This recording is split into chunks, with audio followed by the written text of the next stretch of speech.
So good morning students. Today we will discuss the next topic, that is electric field. So now what is electric field? Electric field क्या चीज़ है? Now what is electric field? जैसे suppose करो आपके पास एक source charge है. Let us consider a source charge Q. Clear? ये एक source charge है, ठीक है? इस source charge के आसपास क्या होता है? एक region create होता है. ये चार्ज है, रेस्ट पे प्रेजेंट है, मूव नहीं कर रहा. इस चार्ज के आसपास क्या होता है? एक रीजन क्रिएट होता है. ठीक है, कैसा चार्ज था ये? हमारा सोर्स चार्ज है. इस चार्ज को हम कैसा चार्ज बोलते हैं? सोर्स चार्ज बोलते हैं. इसके आसपास क्या होता है? एक रीजन क्रिएट होता है. अगर आप उस रीजन में कोई भी दूसरा चार्ज लेके आओगे, जैसे मान लो मैंने यहाँ पे एक अनदर चार्ज लेके आई, स्मॉल क्यू. ठीक है, इस स्मॉल क्यू को हम बोलते हैं टेस्ट चार्ज. क्या बोलते हैं हम? टेस्ट चार्ज बोलते हैं, क्योंकि हम यहाँ पे इलेक्ट्रिक फील्ड को टेस्ट करने के लिए हमने ये वाला चार्ज यहाँ पे प्लेस किया है, तो इसलिए इसको हम टेस्ट चार्ज बोलते हैं. और जो टेस्ट चार्ज होता है वो हम क्या लेते हैं? प्लस क्यू लेते हैं. पॉजिटिव पोलैरिटी का टेस्ट चार्ज हम लेते हैं. तो अगर आप किसी भी टेस्ट चार्ज को इस सोर्स चार्ज की इस फील्ड में लेके आओगे, ये जो मैंने सर्कल यहाँ पे बनाया है, ये सर्कल क्या रिप्रेजेंट कर रहा है कि ये जो सारा एरिया है, ये एरिया क्या है? इलेक्ट्रिक फील्ड है. क्या है ये? इलेक्ट्रिक फील्ड है. इस फील्ड में, इस एरिया में, इस रीजन में अगर आप कोई भी दूसरा चार्ज लेके आओगे, if you will bring any another charge, जो कि यहाँ पे अभी हमारा टेस्ट चार्ज है, कोई भी दूसरा चार्ज लेके आओगे तो इस चार्ज के ऊपर, इस चार्ज की वजह से, सोर्स चार्ज की वजह से इस टेस्ट चार्ज के ऊपर क्या लगेगा? फोर्स लगेगा. ठीक है, तो वो एरिया, वो रीजन, स्पेस का वो रीजन, किसी भी सोर्स चार्ज के आसपास का वो रीजन जहाँ पर अगर हम कोई और चार्ज लेके आते हैं, तो जब उसके ऊपर फोर्स लगे तो उस रीजन को हम क्या बोलते हैं? उस चार्ज के आसपास के रीजन को हम क्या बोलते हैं? Electric field. Clear? What is electric field? Electric field is the region in a space surrounding a charge. किसी चार्ज के आसपास का ये वो रीजन है. कौन सा रीजन है? जहां पर अगर आप कोई भी दूसरा चार्ज लेके आओगे, जहाँ पे आप कोई भी दूसरा चार्ज लेके आओगे तो वो चार्ज जो दूसरा आप लेके आए हो, वो चार्ज क्या एक्सपीरियंस करेगा? फोर्स एक्सपीरियंस करेगा. क्लियर? तो इस चार्ज के आसपास के उस रीजन को हम क्या बोल देंगे? इलेक्ट्रिक फील्ड बोलेंगे. ठीक है, तो यहाँ पे जब भी हम टेस्ट चार्ज रखते हैं तो हम क्या करते हैं? पॉजिटिव चार्ज को एक कंसीडर किया जाता है. अगर हम यहाँ पे पॉजिटिव चार्ज कंसीडर करेंगे तो होगा क्या? इसके ऊपर लगेगा फोर्स. ठीक है, अगर ये हमारा जो Q है, सोर्स चार्ज, अगर हमारा मान लो पॉजिटिव Q चार्ज है ये, ठीक है, तो और ये हमारे पास क्या प्रेजेंट है? सपोज करो प्लस Q हमारा टेस्ट चार्ज प्रेजेंट है, तो इसके ऊपर क्या लगेगा? फोर्स लगेगा. ठीक है, और यहाँ पे ये जो इलेक्ट्रिक फील्ड होगी, उसकी अगर आप डायरेक्शन देखना चाहोगे कि उसकी डायरेक्शन किस तरफ है, तो इलेक्ट्रिक फील्ड की डायरेक्शन यहाँ पे पॉजिटिव चार्ज की वजह से बाहर की तरफ होगी.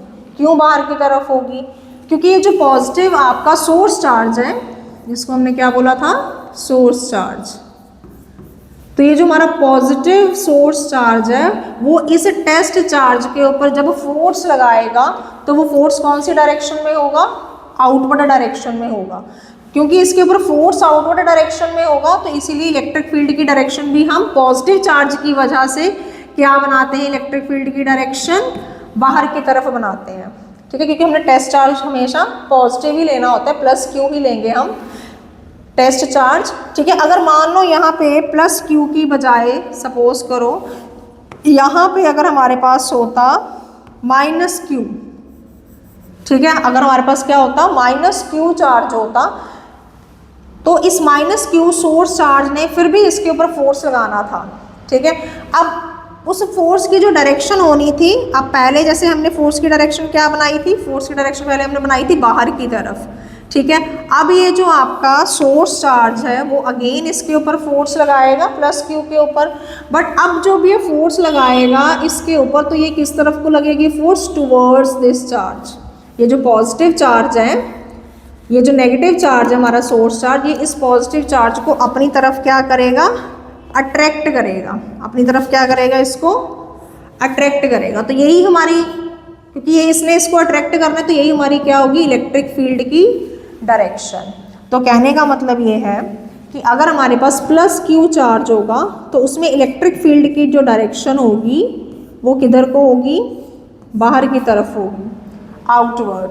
और अगर हमारे पास नेगेटिव चार्ज होगा तो उसके ऊपर जो इलेक्ट्रिक फील्ड की डायरेक्शन होगी वो किधर को होगी? अंदर को होगी। ठीक है। इलेक्ट्रिक फील्ड की डायरेक्शन जो है वो हमने बेसिकली कहाँ से देखी है? हमने ये देखा है कि अगर हम इसके फील्ड में अगर कोई टेस्ट चार्ज रखते हैं तो उस टेस्ट चार्ज के ऊपर फोर्स कौन सी डायरेक्शन में लगेगा। ठीक है। और टेस्ट चार्ज हमेशा हमने पॉजिटिव ही लेना है। ठीक है। और अगर आपका सोर्स चार्ज पॉजिटिव है तो टेस्ट चार्ज पॉजिटिव तो होता ही है, तो पॉजिटिव पॉजिटिव रिपल्शन होगी, तो फोर्स किधर को लगेगा? बाहर को। वो रिपेल करेगा उसको, बाहर को फोर्स लगेगा। इसलिए इलेक्ट्रिक फील्ड की जो डायरेक्शन होती है in case of plus Q charge वो बाहर की तरफ होती है। और अगर आप यहाँ पे नेगेटिव चार्ज लेते हो, सोर्स चार्ज अगर आपने नेगेटिव लिया, ठीक है, और टेस्ट चार्ज के ऊपर अगर आप देखो कि जी फोर्स किस तरफ लगेगा, तो अब ये जो नेगेटिव सोर्स चार्ज होगा वो इस प्लस क्यू टेस्ट चार्ज को अपनी तरफ अट्रैक्ट करेगा। ठीक है, अपनी तरफ अट्रैक्ट करेगा, तो इसलिए हम फोर्स इस तरफ लगेगा, तो इसलिए हम नेगेटिव चार्ज की वजह से जो फील्ड लाइंस हैं वो भी किधर को बनाते होते हैं? इनवर्ड डायरेक्शन में बनाते होते हैं। ठीक है। तो ये हमारे पास पॉजिटिव और नेगेटिव चार्ज की वजह से क्या आ गया? इलेक्ट्रिक फील्ड की डायरेक्शन हमने देखी। ठीक है। अब जो इलेक्ट्रिक फील्ड है बच्चे, वो कैसी क्वांटिटी है? वो वेक्टर क्वांटिटी है हमारी। कैसी क्वांटिटी है? वेक्टर क्वांटिटी है। क्लियर? और इसके फॉर्मूले की अगर हम बात करें तो फॉर्मूला क्या होता है इसका फॉर्मूला होता है इलेक्ट्रिक फील्ड का फोर्स पर यूनिट चार्ज। ठीक है, फोर्स पर यूनिट चार्ज। कि ये जो हमारे पास सोर्स चार्ज था, इसने यूनिट चार्ज के ऊपर, मतलब मान लो मैंने यहाँ पे एक टेस्ट चार्ज रखा Q और उसका मैग्नीट्यूड रखा मैंने 1 कूलम, यूनिट चार्ज हो गया। ठीक है, तो इस सोर्स चार्ज ने इस 1 कूलम चार्ज के ऊपर जितना फोर्स लगाया, ठीक है, इस सोर्स चार्ज ने इस टेस्ट चार्ज, कितना टेस्ट चार्ज रखा? 1 कूलम। इस टेस्ट चार्ज के ऊपर इस सोर्स चार्ज ने जितना फोर्स लगाया उसको हम क्या बोलते हैं? Electric field. तो कितना फोर्स लगाया होगा? देखो, फोर्स का फॉर्मूला हमने कल किया था लास्ट टाइम। तो फोर्स का क्या फॉर्मूला था हमारे पास फोर्स का फॉर्मूला था F = K Q1 Q2 / R का स्क्वायर। तो मान लो इन दोनों चार्जेस के बीच में, ये हमारे पास सोर्स चार्ज है, ये हमारे पास टेस्ट चार्ज है, मान लो इनके बीच का डिस्टेंस है स्मॉल r। ठीक है, तो ये हमारे पास आ गया K Q1, इसको Q1 कह लो, जो कि हमें क्या दिया हुआ है यहाँ पे कैपिटल Q, जो कि हमारा सोर्स चार्ज है, इनटू Q2। Q2 क्या है? हमारा टेस्ट चार्ज है। टेस्ट चार्ज कितना लिया हमने? 1 कूलम लिया, तो ये 1 आ गया अपॉन r²। 1 कूलम की वैल्यू पुट कर दी ना हमने सेकेंड चार्ज की। तो हमारे पास फोर्स का फॉर्मूला क्या आ गया? KQ/r²। ठीक है, और हमने अभी इलेक्ट्रिक फील्ड की डेफिनेशन की थी कि क्या होता है electric field? Force per unit charge. क्या होता है electric field? Force per unit charge.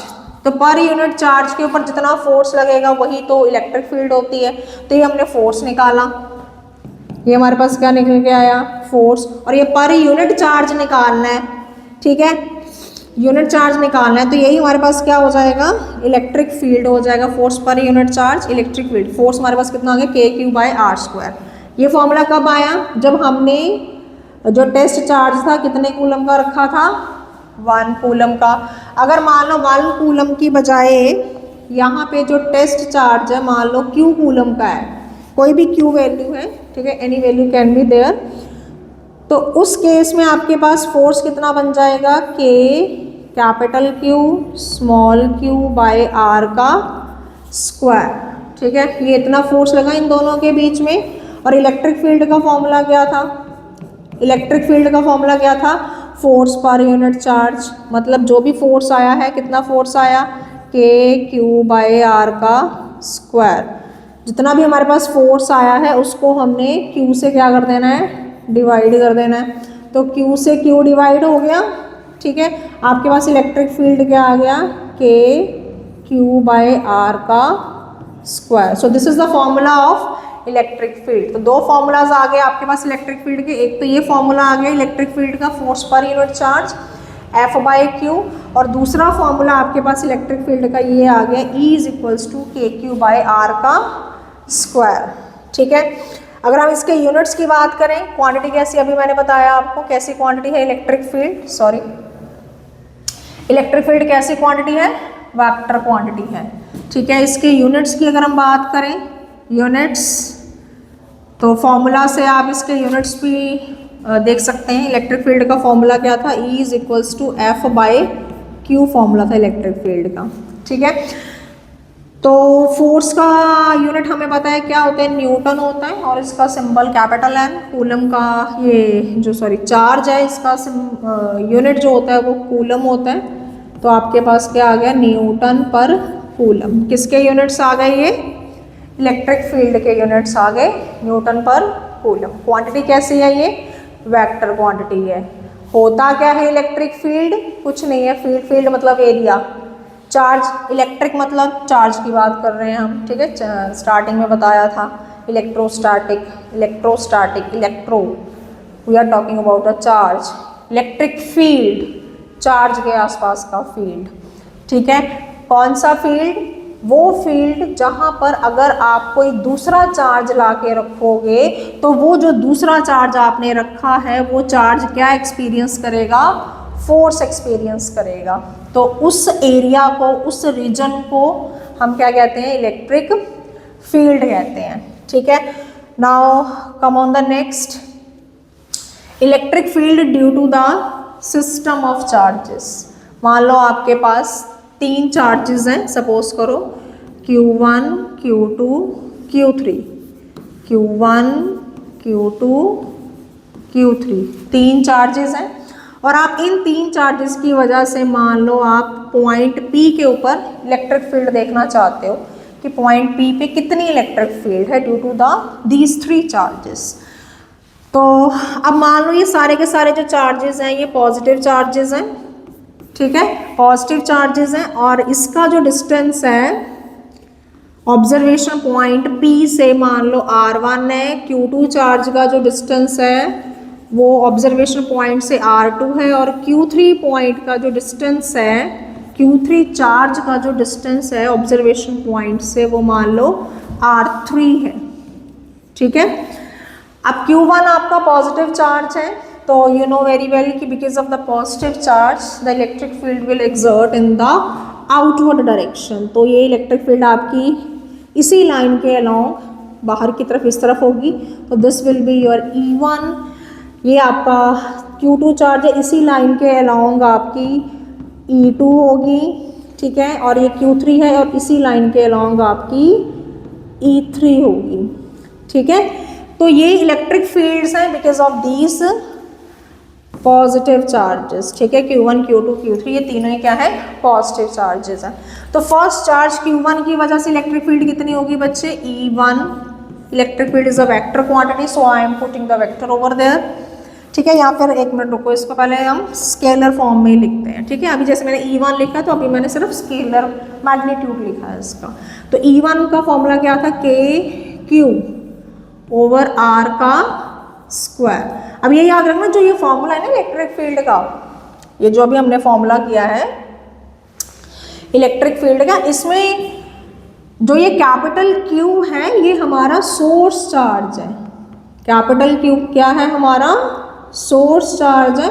और ये जो हमारा फॉर्मूला था इलेक्ट्रिक फील्ड का, इसमें जो स्मॉल q है वो हमारा टेस्ट चार्ज है, ठीक है, इसमें कंफ्यूज नहीं होना। इस फॉर्मूले में ये सोर्स चार्ज है और इस फॉर्मूले में ये टेस्ट चार्ज है। ठीक है, तो ये हमारा कैपिटल Q, तो ये हमारा सोर्स चार्ज था, इसको हमने Q1 लिखा था, तो इसको आप Q1 लिख लो। ठीक है, ये हमारे पास क्या आ जाएगा K Q1 R1 का स्क्वायर, क्योंकि डिस्टेंस कितना लिया है हमने, R1 लिया है। ऐसे E2 आ जाओ, E2 की वैल्यू क्या बनेगी, K Q2 बाय R2 का स्क्वायर। ऐसे E3 की वैल्यू क्या बनेगी, E3 is equals to K Q3 by R3 का स्क्वायर। ठीक है, अब हमने नेट इलेक्ट्रिक फील्ड निकालनी है यहाँ P पॉइंट पे, तो कैसे निकालेंगे हम, दोबारा फिर वही सुपरपोजिशन प्रिंसिपल लगाएंगे। ठीक है, तो सुपरपोजिशन प्रिंसिपल क्या कहता है कि अगर आप इस पॉइंट पर P पॉइंट पर अगर आप नेट इलेक्ट्रिक फील्ड देखना चाहते हो तो आपको क्या करना पड़ेगा, इन इंडिविजुअल चार्जेस की वजह से जितनी भी इलेक्ट्रिक फील्ड लग रही है उन सारी इलेक्ट्रिक फील्ड्स का वेक्टर सम कर दो, तो आपके पास नेट इलेक्ट्रिक फील्ड आ जाएगी P पॉइंट पे। ठीक है, तो हमने इंडिविजुअल लेवल पे तो निकाल ली कि इस चार्ज की वजह से कितनी आई, इसकी वजह से कितनी है, इसकी वजह से कितनी है, ये हमने फाइंड आउट कर ली। ठीक है, अब हमने इनका क्या करना है, सिर्फ वेक्टर सम करना है। तो net electric field that will act at point P, E will be equals to E1 plus E2 plus E3। इनका हमने कौन सा सम करना है, वेक्टर सम करना है सारी इलेक्ट्रिक फील्ड्स का। तो वेक्टर सम करने का मतलब ये है, ये देखो वेक्टर सम का मतलब ये है कि you will have to put the vector sign over there, you will have to consider the direction as well. ठीक है, तो ये हमने इसमें वैल्यूज पुट कर देना, तो आपके पास क्या आ जाएगी, नेट इलेक्ट्रिक फील्ड आ जाएगी एट पॉइंट P।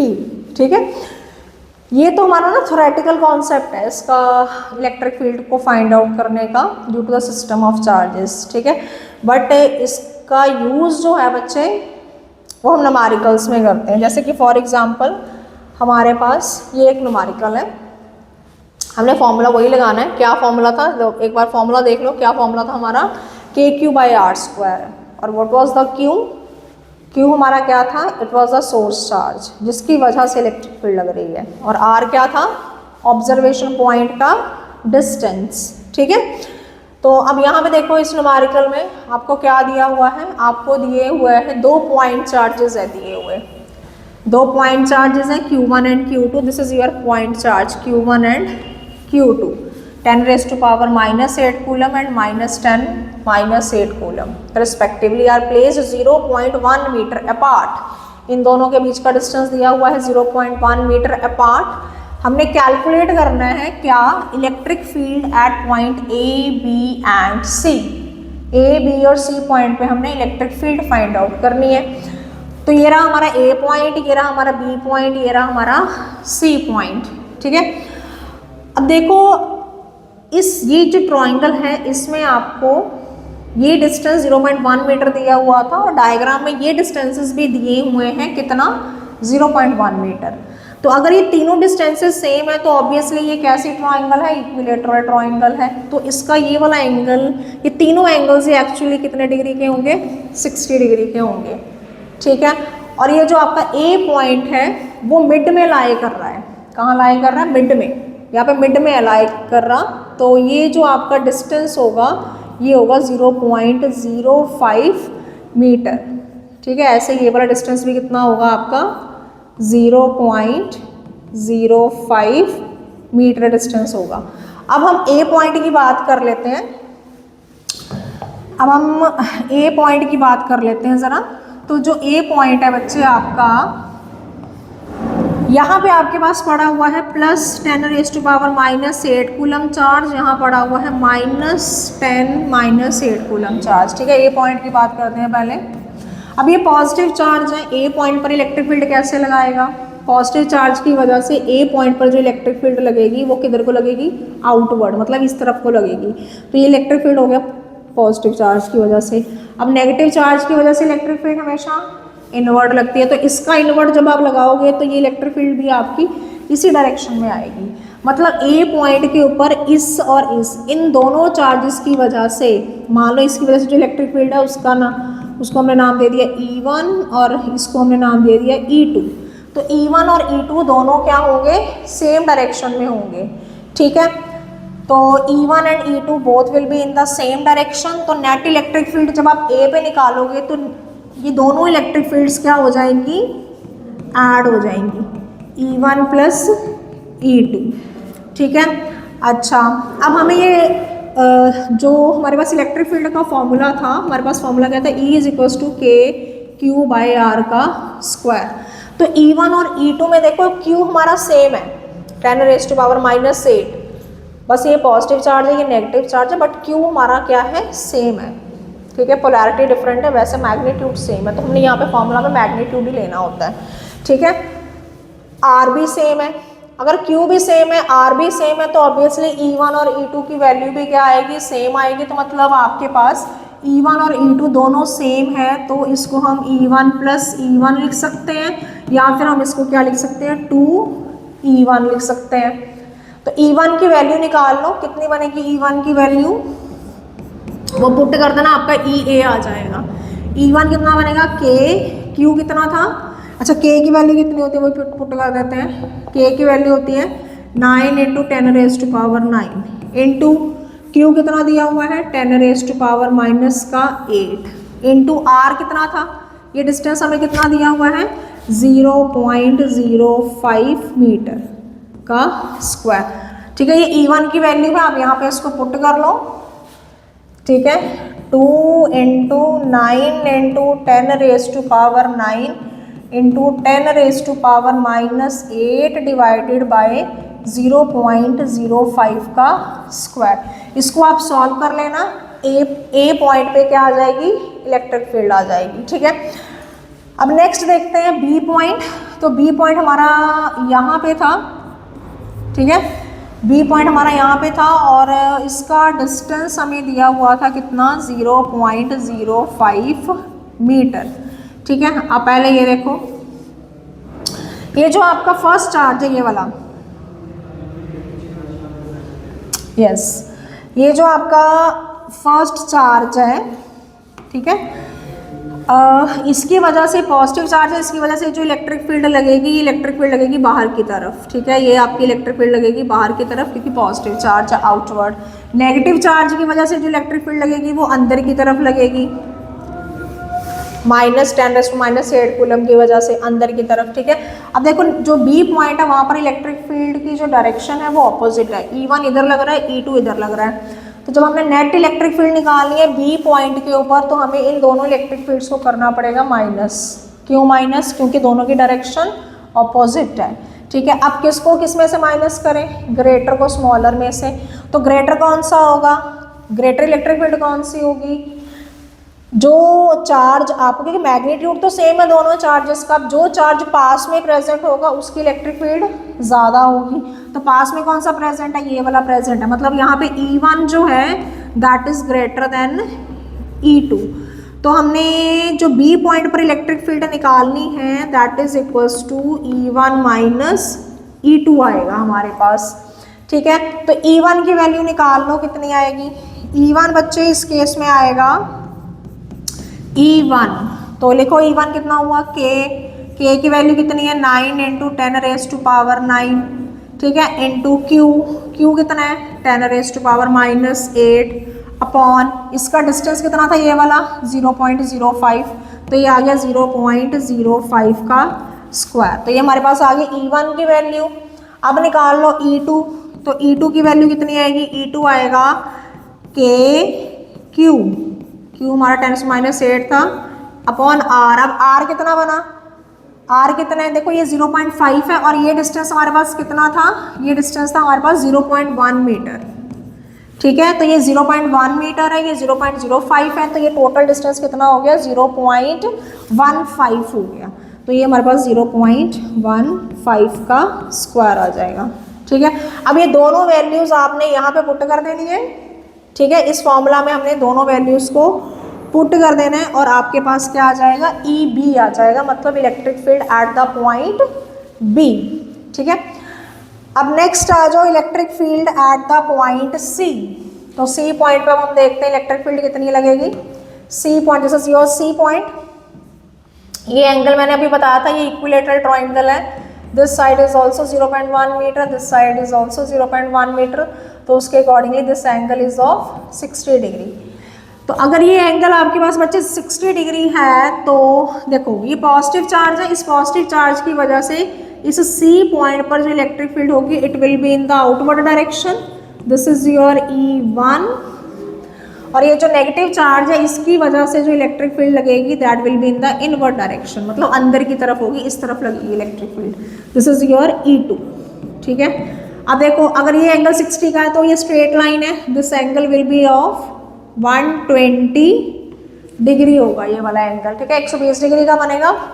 अब net electric field C point पे निकालनी है तो क्या करेंगे, parallelogram law of vector addition लगाएंगे।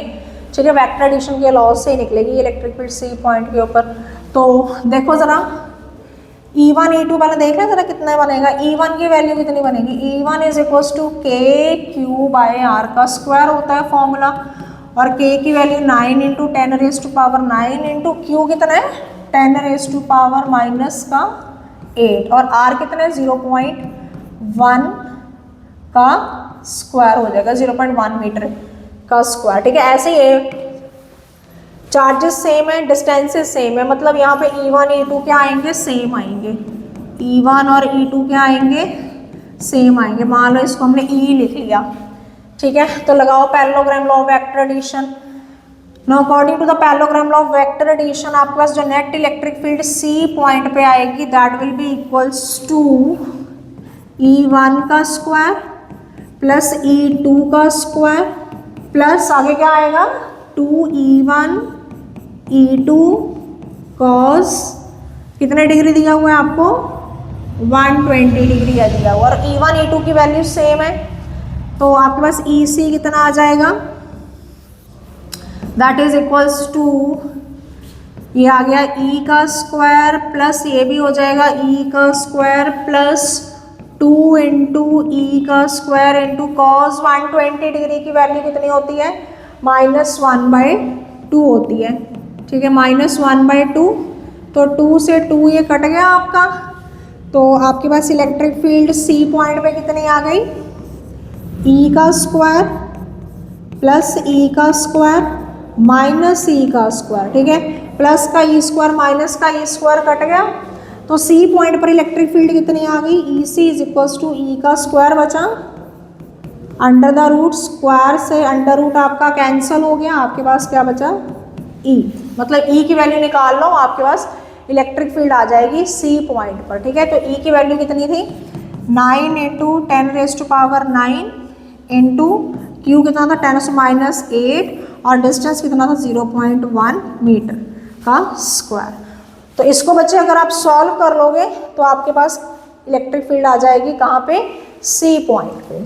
ठीक है, होप सो आपको ये वीडियो जो है वो पसंद आया हो, आपको कंटेंट समझ में आया हुआ हो। ठीक है, थैंक यू।